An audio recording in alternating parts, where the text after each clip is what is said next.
Hello everyone, today we will start with the gantry. First we will attach the rails for the X direction, and for the X direction we need to attach two rails. First one will be the same, we will use the centered rail installation guides, and we will install like we installed on the Z direction. But for the second one, we will again, for example, if we install the first one in here, second one will be installed here. Like I mentioned before, I choose the best two rails for the X direction, so I will use those. Nothing special, like I said, it is like Z direction.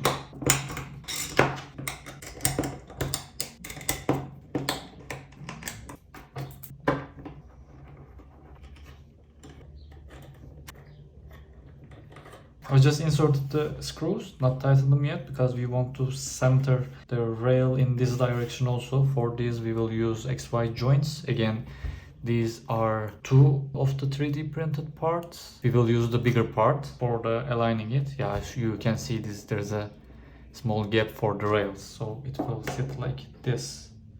So right now my rail can move right or left, I guess.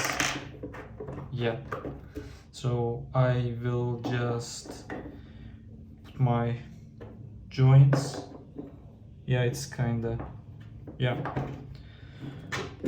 now it's sitting there. Yeah, as you can see, these parts are flush with the aluminum rails. This means our rail kinda position for this direction. Now I will tighten them.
I'll check with the joints again.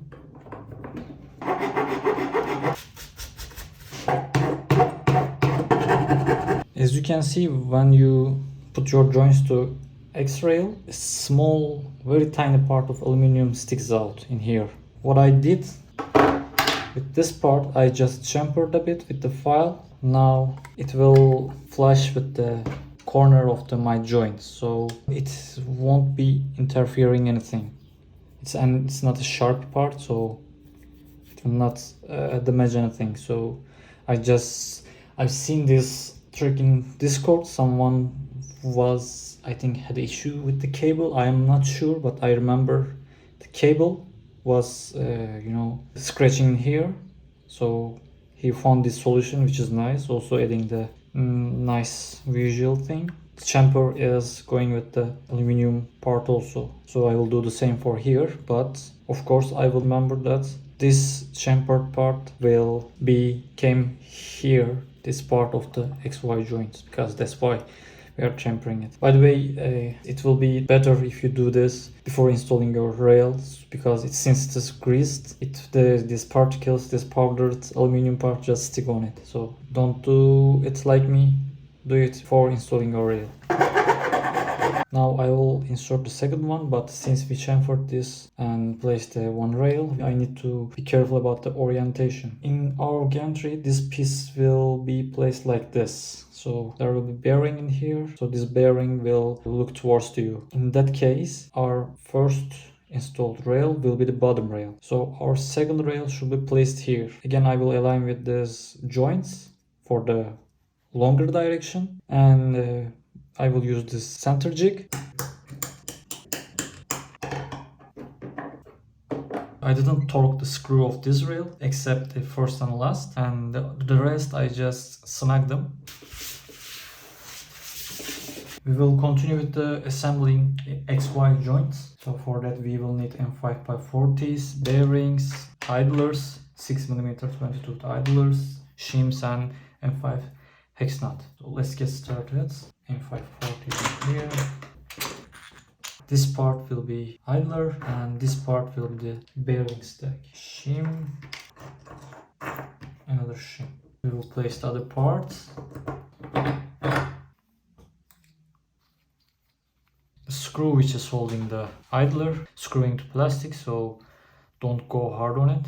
Just see it is the head of the screw is flush with the plastic part or not. If it is flush, that's enough. So your idlers needs to be moving free. These 3 screws will hold your part together, so carefully tighten them. One of the screw is, as you can see, there is no holding point for the screw of that. Obviously it's meant like that. So this screw also is this one which is screwed to plastic, so this part will hold it. So just while assembling it, be careful about that. Now we will assemble our end stop for the X and Y. For that I modified the STL file to put JST connector on it. So I will use also this one with JST connector. If you are using the vanilla one, it will be like that. Basically this part, this housing only added. If you are using that, of course you need to run wire for your X and Y, but it will be done while you are doing wiring. So since it's the open, you can easily solder it. Do not worry about that. But for me it's not the case. Like I said, I will wire them till the connector and I'll use connectorized cable for it.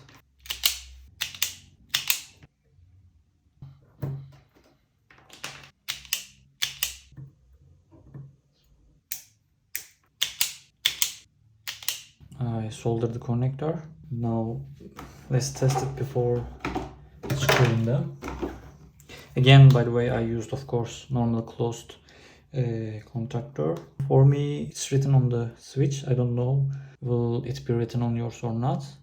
So the common C and NC, normal close, these needs to be used. Normal open can be used, but it's not fail safe. I wouldn't recommend to use that. So again, we will do continuity test. It should interrupt the signal while I'm pressing. Yeah, one of them is okay. The other one. Yes. I will use this M2 self-tapping screw to screw them. By the way, I'm also being careful about the direction of the micro switch, but I mean the direction of the lever. I don't know, it shouldn't matter, so that's why I'm doing like showed in the manual. So you might want to be careful about that. Now we will mount our joints to X-frame. Of course, you need to be careful about this chamfers.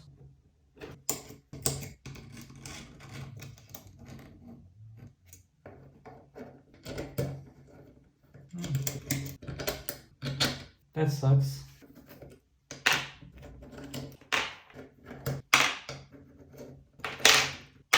There should be a nut in here for the M5x30. Turns out we need to put the nut before we are putting the printed parts. Holes from the T-nuts were not corresponding these holes. I removed the last one, there was already 2 of them. From the rail, remove the last one and put the second from the last. Now my T-nuts hole should be okay with my parts hole.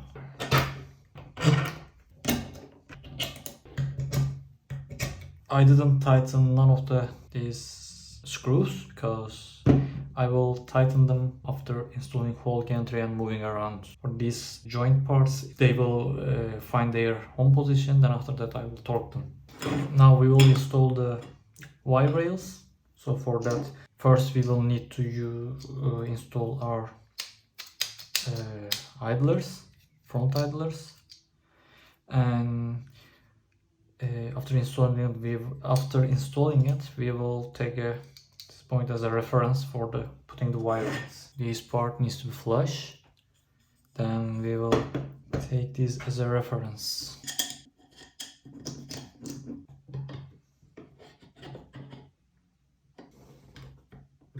Idler is flush, and also we are centering it.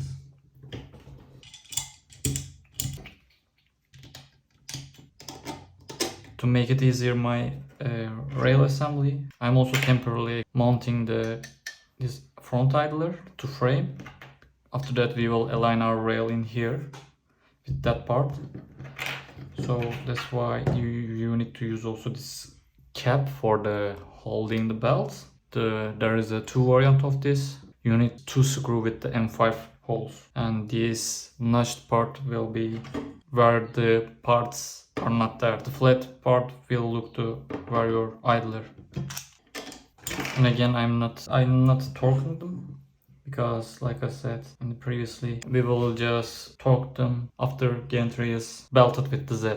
Move the gantry and find the sweet spot for our system, then after we will tighten them. For now, I'm just being careful about that these parts are flush, and after that I'm just slightly tighten the screw to hold it place, that's all. Since there is a T-nut is coming here, and we need to put this rail flush with the R3D idler, I will not put screw on the beginning and the ending. So I will start the second one and screw every other hole. And yeah, you want to put your rail on the bottom of your rail. You can see that again where the M5 hex nut, it's your bottom part for the Y frame. So we need to install the frame on the bottom part.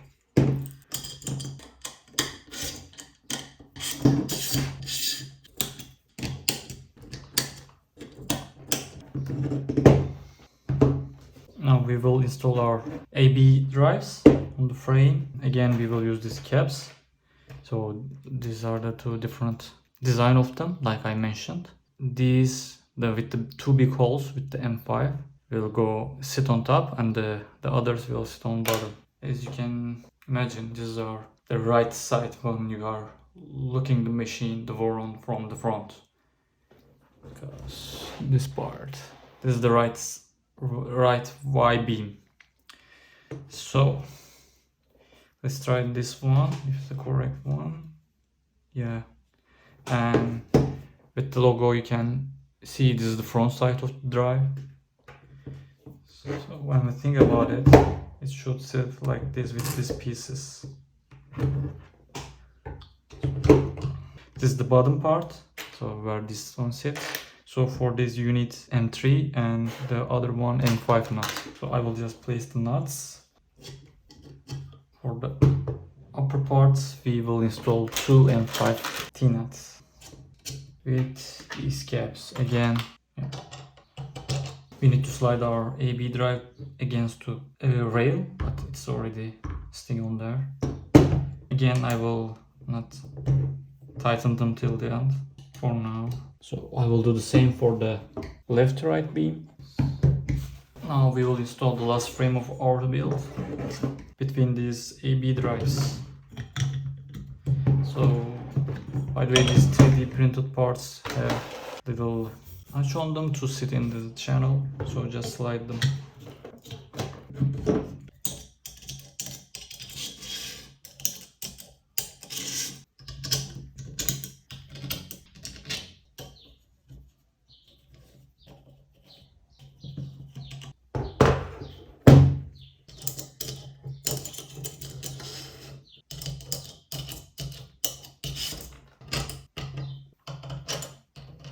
Again, these are slightly loose, not tighten them all the way down. We will install our X-frame on this gantry.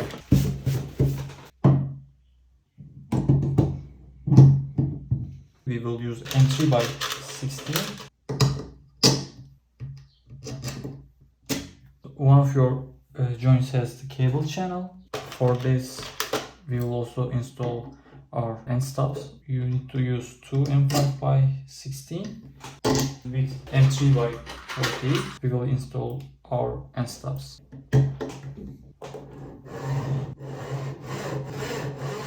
Our gantry is finished. We will just fine tune it after belting the Zs. That's it for this episode. You can subscribe my channel if you didn't, and we will do tool head in the next one.